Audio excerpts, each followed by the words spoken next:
tear gas fáwọn akẹ́kọ̀ọ́ tó ń fẹ̀hónú hàn. ọjọ́ ìṣẹ́gun ogúnjọ́ oṣù yìí ó ní gbọ́nmisí omi òjò bẹ̀rẹ̀ o nílé ẹ̀kọ́ Kwara State Polytechnic ilé ìtura nínú Ìlọrin ti sọ nínú ìpínlẹ̀ Kwara gẹ́gẹ́ bí ìròyìn ilé tó tẹ akọ̀ròyìn Fresh Fact lọ́wọ́ ṣe fi ìdí ìròyìn múlẹ̀ o níṣẹ́ ni wọ́n ní àwọn akẹ́kọ̀ọ́ fi ẹ̀hónú hàn látàrí àṣẹ ilé tí àwọn adarí ilé ẹ̀kọ́ ọ̀hún pa pé kí olúkúlùkù àwọn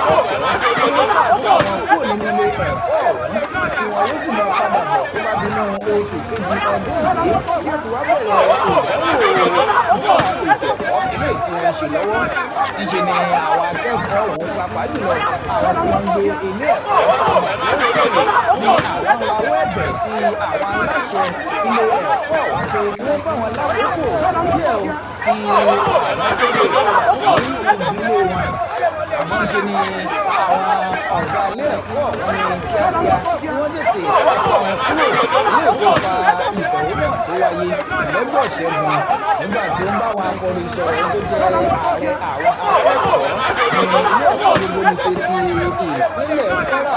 ọ̀gbẹ́ni Maruf Ibrahim ó ní àwọn ń lòdì sí bí wọ́n ṣe gbé ilé ẹ̀kọ́ ọ̀hún ti pa o látàrí pé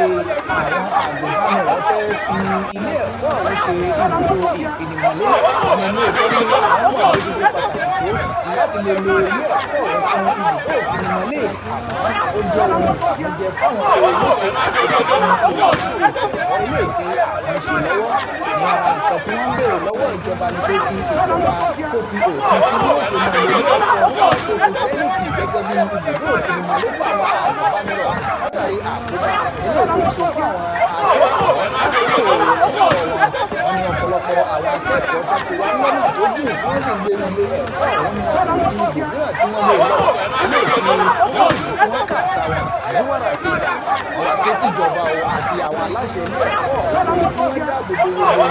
akẹ́kọ̀ọ́ tó wà ní ilé ẹ̀kọ́ ọ̀hún kí wọ́n sì má ti kà nípa fún wọn láti kúrò ní ilé tí wọ́n gbé ta mọ̀ sí hósítẹ́ẹ̀lì.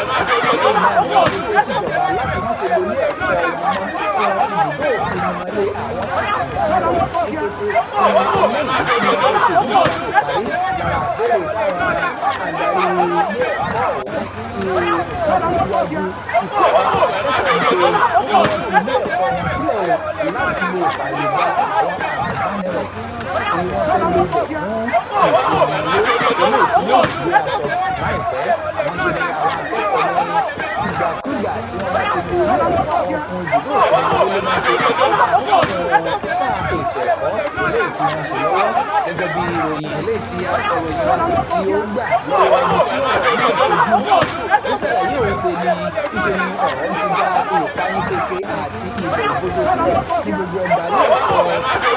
Polytechnic látàrí pé àwọn akẹ́kọ̀ọ́ tó wà nílé ẹ̀kọ́ ọ̀hún wọn kò tiẹ̀ mọ eléyìí tí wọn yóò ṣe bóyá kí wọ́n kúrò nílé ẹ̀kọ́ ọ̀hún gẹ́gẹ́ bí àwọn aláṣẹ ṣe là kalẹ̀ ni tí ọ̀pọ̀lọpọ̀ sì tún bá akọ̀ròyìn sọ̀rọ̀ pé táwọn bá kúrò àwọn ò níbi táwọn fẹ́ lọ lákòókò yìí títí di àkókò tó fún kúrò yìí jọ níṣẹ́ ni à ń retí ìròyìn láti ilé ẹ̀kọ́ Kwara State Polytechnic láti lè mọ ìpínlẹ̀ tí wọ́n kọ sí ìfẹ̀hónúhàn àti ìbéèrè eléyìí tí àwọn akẹ́kọ̀ọ́ gbé síwájú wọn.